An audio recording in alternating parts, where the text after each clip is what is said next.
Hai, Assalamualaikum warahmatullahi wabarakatuh dan salam sejahtera. Saya Suhaili Binti Abu Kasim. Bertemu lagi kita dalam video saya. Video saya kali ini akan membincangkan satu isu kekeluargaan, iaitu satu topik yang agak popular dan tidak asing lagi dalam masyarakat kita pada hari ini, iaitu teknologi dan media massa dalam komunikasi ibu bapa dan anak-anak.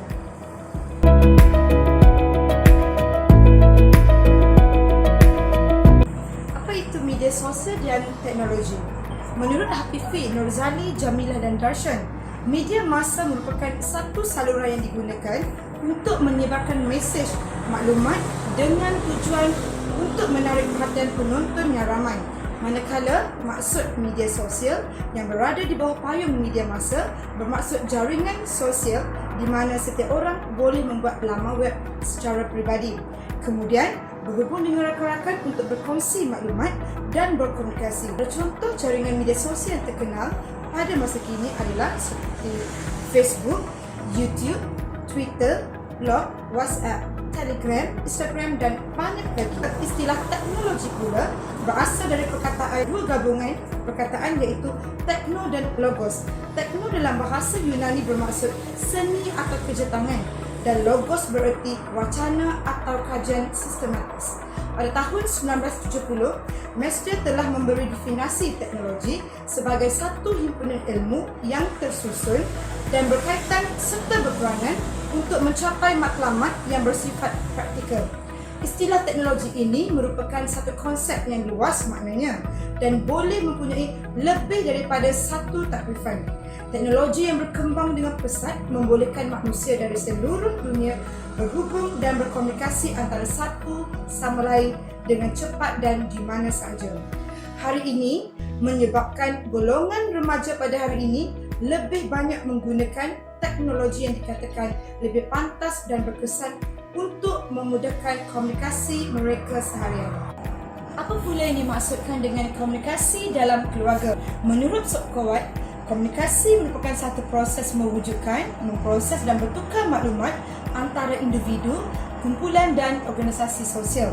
Tujuan utama komunikasi adalah untuk mencipta komunikasi berterusan dan dinamik, mengubah atau menukar pengetahuan, sikap dan tingkah laku selaras dengan nilai dan kepentingan dalam beberapa bahagian interaksi dalam sesebuah keluarga. Antara bentuk-bentuk komunikasi dalam keluarga adalah komunikasi lisan dan bukan lisan. Contoh komunikasi lisan adalah ibu bapa berbincang dengan anak-anak untuk penetapan peraturan dan memberikan sokongan yang membina. Komunikasi lisan yang positif oleh ibu bapa akan membawa kepada sikap yang optimis, memiliki keyakinan diri, membolehkan anak-anak menyuarakan pendapat dan meluahkan masalah kepada ibu bapa. Sebaliknya, menurut kajian yang dijalankan oleh Ika, Ali Salman dan Muhammad Helmi, anak-anak yang kurang berkomunikasi dengan ibu bapa akan mengalami masalah seperti masalah jubana, penyakit mental, tekanan, konflik dalam diri sendiri, masalah interpersonal, bunuh diri, penurunan dalam pencapaian akademik, pengambilan alkohol, penyalahgunaan dada dan bersikap emosional. Ini kerana pada peringkat remaja, anak-anak lebih mudah terpengaruh dengan keadaan persekitaran mereka, terutamanya rakan-rakan. Oleh itu, komunikasi dua hala sangat penting dalam sebuah keluarga untuk membolehkan anak-anak mengetahui peraturan dalam hubungan sosial, termasuklah dari aspek tingkah laku dan sifat pribadi yang akan membawa kepada pembentukan identiti dalam diri mereka. Mari kita lihat realiti isu masa kini. Tidak dinafikan, dewasa ini media sosial dan teknologi memainkan peranan penting dalam merealisasikan impian masyarakat ke arah kehidupan yang lebih moden. Kemajuan dalam bidang media sosial dan teknologi membuatkan kegunaannya dalam kehidupan seharian menjadi semakin penting, terutamanya dalam kalangan anak remaja. Dengan kaedah baru ini, komunikasi dan perkongsian maklumat begitu mudah diperolehi sehingga remaja hari ini lebih gemar menghabiskan masa dengan telefon pintar dan bermain permainan video daripada berinteraksi dengan individu yang berada di sekelilingnya. Malah, berdasarkan statistik yang dikeluarkan oleh Internet World Stat pada tahun 2011, penggunaan media sosial dan teknologi dalam kalangan remaja di dunia telah meningkat sebanyak 444.8% dalam tempoh 10 tahun, iaitu dari tahun 2000 hingga 2010. Perkembangan media sosial dan teknologi yang berlaku dalam kehidupan kita pada hari ini menyebabkan komunikasi lisan semakin berkurangan. Malah, menurut kajian yang dijalankan oleh Subrahmanyam dan Greenfield, ibu bapa semakin sukar untuk terlibat dalam komunikasi dua-hala dengan anak-anak berikutan perkembangan media sosial dan teknologi ini. Selain itu, ia juga menyebabkan ibu bapa perlu bersaing dengan teknologi yang merupakan sebahagian daripada kehidupan anak-anak remaja pada hari ini. Media sosial dan teknologi yang berkembang pada hari ini memberikan pengaruh yang besar kepada pembangunan diri golongan kanak-kanak maupun golongan remaja. Golongan remaja lebih gemar menghabiskan masa dengan mengakses internet, bermain permainan video dan telefon pintar berbanding berinteraksi dengan keluarga, terutamanya ibu dan bapa. Hal ini menyebabkan kualiti komunikasi golongan remaja dengan ibu bapa mereka semakin menjadi rendah dan kesan daripada ketaksuban remaja terhadap media sosial dan teknologi ini telah menjauhkan komunikasi mereka dengan persekitarannya, termasuklah dengan ibu bapa mereka. Isu ini turut diakui oleh ramai individu yang telah membuat kajian berkenaan dengan isu ini. Hasil dapatan mereka menunjukkan bahawa dengan penggunaan teknologi yang secara berlebihan oleh anak-anak telah menyebabkan komunikasi antara mereka dengan ibu bapa mereka kurang berkesan sehingga wujudnya jurang komunikasi dalam keluarga. Hal ini turut membantutkan perkembangan sosial mereka. Oleh itu, ibu bapa perlu memainkan peranan yang sangat penting dalam memastikan media sosial dan teknologi yang hadir dalam kehidupan remaja tidak mengganggu perkembangan dan proses komunikasi mereka dengan persekitarannya. Menurut Bronfenbrenner, untuk memastikan komunikasi di antara anak-anak dan ibu bapa menjadi lebih berkesan, ibu bapa haruslah memastikan komunikasi antara anak dan ibu bapa berlaku dalam tempoh masa yang lebih panjang. Seterusnya, mari kita lihat apakah kesan penggunaan media sosial dan teknologi ini kepada anak-anak, terutamanya anak-anak remaja. Penggunaan media sosial dan teknologi kepada golongan remaja boleh mendatangkan dua bentuk kesan yang utama, iaitu kesan positif serta kesan negatif. Kesan berbentuk positif adalah golongan remaja akan mendapat pelbagai maklumat yang penting tentang pelajaran mereka serta mengetahui tentang isu terkini dan keadaan dunia pada hari ini. Kecanggihan teknologi seperti internet akan memberikan golongan remaja mendapat pelbagai ilmu yang bermanfaat. Selain itu, penggunaan media sosial dan teknologi dapat memudahkan urusan melalui sistem atas talian. Ini dapat menjimatkan masa dalam kehidupan seharian. Namun begitu, jika penggunaan media sosial dan teknologi dilakukan secara berlebihan, ia boleh mendatangkan beberapa kesan negatif terhadap golongan remaja ini. Antara kesan negatif yang utama adalah dari aspek perkembangan fizikal golongan remaja. Kedua, perkembangan dari sudut akademik, dan yang ketiga, dari aspek interaksi dan perkembangan sosial. Menurut kajian yang dijalankan oleh Nakil, Syahrul Nizam, Darsing, Nur Hidayu Abdul Hafiz, kesan negatif dari aspek perkembangan fizikal jika golongan remaja ini terlampau taksub dengan media dan teknologi seperti telefon pintar, ia akan menyebabkan golongan remaja ini mengalami masalah obesiti atau kegemukan. Hal ini adalah kerana memandangkan aktiviti bermain dengan gadget dilakukan dengan jangka masa yang terlalu lama. Golongan remaja ini tidak dapat membakar kalori di dalam tubuh badan mereka disebabkan kurangnya pergerakan atau aktiviti fizikal yang dilakukan semasa bermain dengan gadget atau media elektronik yang lain.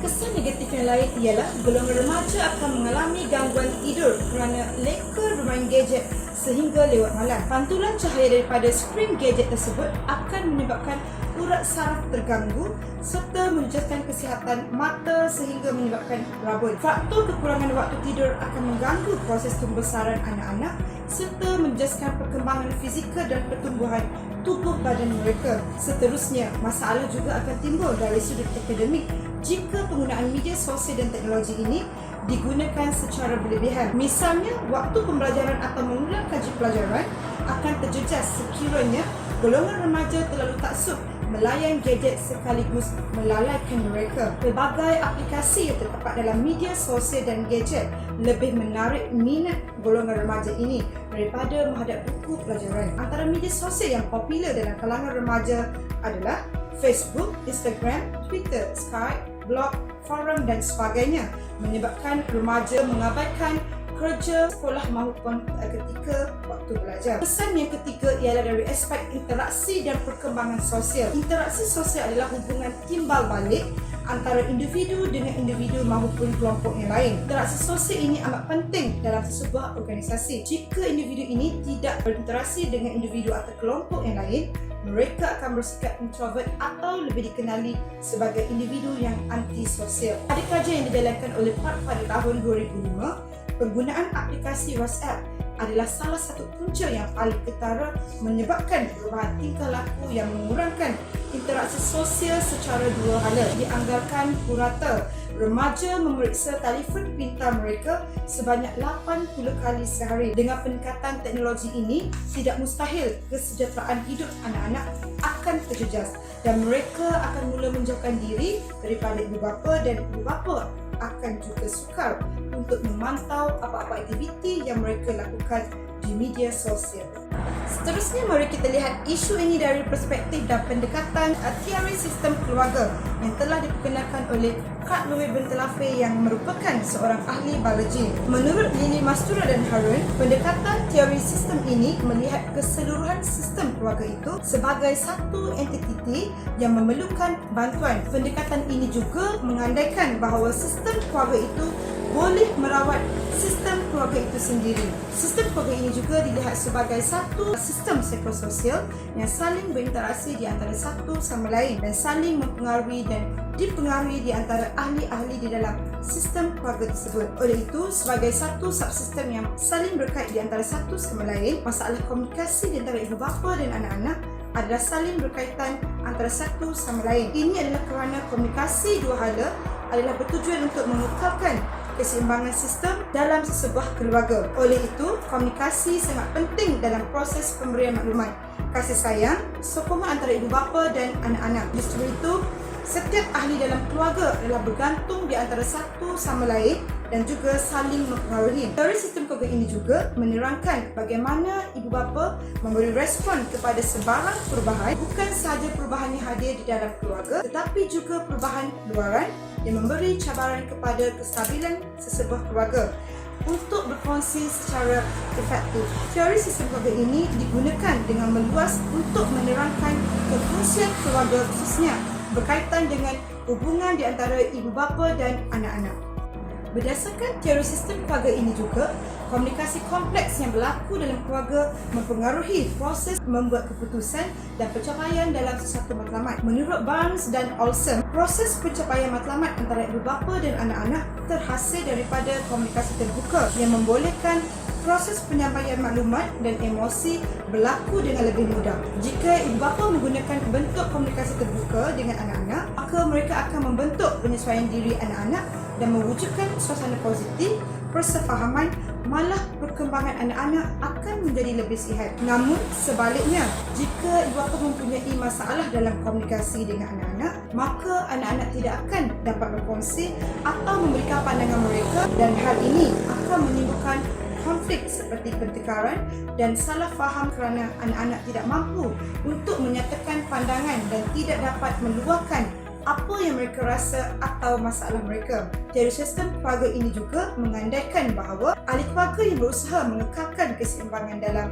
hubungan antara satu sama lain dapat mengekalkan kefungsian keluarga. Jika anggota keluarga memainkan peranan masing-masing dan mematuhi peraturan dan menjalankan tanggungjawab mereka, keseimbangan dapat dikekalkan. Hal ini sekaligus memberikan manfaat kepada ibu bapa dalam memastikan anak-anak tidak terlibat dengan tingkah laku negatif.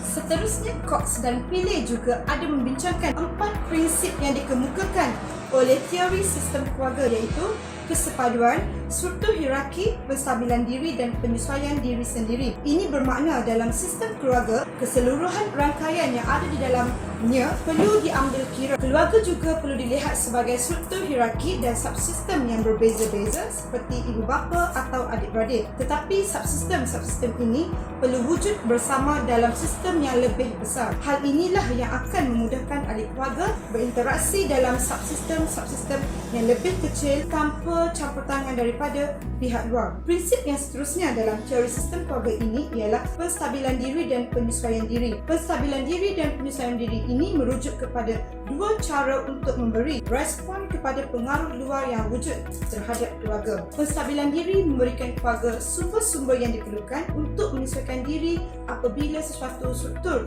dalam keluarga berubah, seperti apabila ada ahli keluarga yang menyimpang dari sempadan yang telah ditetapkan. Manakala penyesuaian diri merujuk kepada proses penyusunan semula keluarga apabila pengaruh luaran telah berjaya mengubah sistem keluarga. Hal ini juga bergantung kepada kemampuan ibu bapa untuk menyesuaikan dirinya terhadap perubahan dalam sebuah keluarga supaya sistem dalam keluarga dapat berfungsi dengan baik. Penyesuaian diri berlaku dalam keluarga apabila anak-anak dilihat lebih kerap menggunakan media sosial berbanding dengan komunikasi dengan kedua ibu bapa mereka. Hal ini menyebabkan ibu bapa perlu menyesuaikan diri apabila faktor luaran hadir dan mengubah sistem keluarga mereka. Oleh kerana media sosial merupakan unsur yang penting dalam kehidupan anak-anak, ibu bapa perlu mengambil kira kehadiran ini dalam sistem keluarga. Sebelum kehadiran media sosial dan teknologi, sistem keluarga sebenarnya telah dipengaruhi oleh kehadiran faktor luaran, iaitu adanya rakan-rakan dalam kehidupan anak-anak. Namun, hari ini, media sosial dan teknologi menjadi satu lagi cabaran besar dalam sistem keluarga yang perlu dihadapi oleh ibu bapa. Maka, teori sistem keluarga ini memberikan tumpuan kepada ibu bapa bagaimana untuk menyesuaikan diri dan menyusun semula strategi komunikasi apabila dipengaruhi oleh faktor luaran yang hadir. Oleh itu, ibu bapa perlu memainkan peranan yang sangat penting dalam memastikan media sosial dan teknologi yang hadir dalam kehidupan remaja tidak mengganggu perkembangan dan proses komunikasi mereka dengan persekitarannya. Di sini terdapat beberapa strategi efektif yang boleh digunakan oleh ibu bapa pada era media sosial dan teknologi terhadap penyelesaian masalah komunikasi di antara ibu bapa dan anak-anak dengan dunia digital pada hari ini. Strategi pertama yang telah dicadangkan oleh Livingstone ialah yang pertama, ibu bapa perlu memilih mindset yang betul. Strategi pertama ini ialah memfokuskan kepada gaya keibubapaan dalam era media sosial dan teknologi. Ibu bapa harus mengenal pasti gaya keibubapaan, jenis apakah yang perlu diambil kira mengikut perkembangan anak-anak mereka. Terdapat 4 jenis gaya keibubapaan yang ada dalam era media dan teknologi, iaitu yang pertama ialah gaya keibubapaan primitif, di mana ibu bapa mempunyai gaya pengasuhan yang tinggi tetapi kecilikan media sosial dan teknologi yang rendah. Selalunya ibu bapa ini tidak mengambil tahu apa-apa yang berkaitan dengan media sosial dan penggunaan teknologi. Gaya keibubapaan kedua pula ialah gaya keibubapaan cyber. Ibu bapa dengan gaya keibubapaan ini mempunyai kecilikan media sosial dan teknologi yang sangat tinggi, dan gaya keibubapaan ini adalah gaya pengasuhan yang paling ideal dalam era media sosial dan teknologi. Gaya keibubapaan yang ketiga pula adalah ibu bapa yang bersikap tidak ambil tahu. Ibu bapa ini mempunyai gaya keibubapaan dan kecilikan media sosial dan teknologi yang sangat rendah, turut dikenali sebagai ibu bapa yang tidak bertanggungjawab. Dan yang terakhir ialah gaya keibubapaan geek. Ibu bapa ini mempunyai gaya keibubapaan yang rendah dan kecilikan media sosial dan teknologi yang tinggi. Mereka selalunya kurang berhubungan dengan anak-anak mereka. Oleh itu, di antara keempat-empat gaya keibubapaan ini, gaya keibubapaan cyber adalah sangat bertepatan dengan dunia teknologi pada hari ini, kerana ibu bapa menyokong penggunaan media dan teknologi, dan dalam pada masa yang sama, ibu bapa turut serta dengan perkembangan tersebut dengan menetapkan peraturan dan limitasi yang munasabah. Namun, walaupun ibu bapa menggalakkan anak-anak meneroka dunia teknologi, namun dalam masa yang sama, ibu bapa juga menghadkan pendedahan teknologi tersebut, iaitu ibu bapa bersifat tegas, berdisiplin tetapi bersifat mesra. Gaya keibubapaan ini amat penting dan perlu pada hari ini bagi menangani keburukan yang boleh dibawa oleh media dan teknologi kepada anak-anak. Selain itu, hubungan yang tidak mesra antara ibu bapa dan anak-anak juga boleh menyebabkan anak-anak menjauhkan diri dengan ibu bapa.